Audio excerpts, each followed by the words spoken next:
y la idea viene de que el trabajo en sí mismo es algo importante en la vida de las personas en general, y para unas personas como las que yo encontré en los psiquiátricos de aquella época,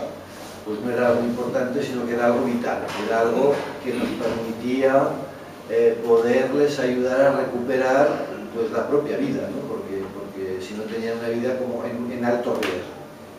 Entonces, con esta idea venimos a Olot, con un sueño, creo que erais vosotros alguien que hablaba de un sueño, ¿no?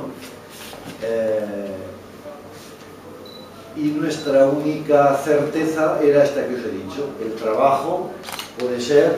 un elemento fundamental en la vida de estas personas. Nosotros en el año 82 no tenemos nada, simplemente un sueño. Aquí, yo hago yogures en tanto que doy trabajo, y para nosotros está claro que el objetivo que nosotros nos ha llevado a estar aquí es dar trabajo a unas personas, ¿sí? Con lo cual venimos a esta finca, o mejor dicho, decidimos comprar una finca porque queríamos que nuestro proyecto, a ser posible, se desarrollase en un medio natural, porque entendíamos que estábamos añadiéndole valor terapéutico, de riqueza cualitativa a nuestro proyecto empresarial.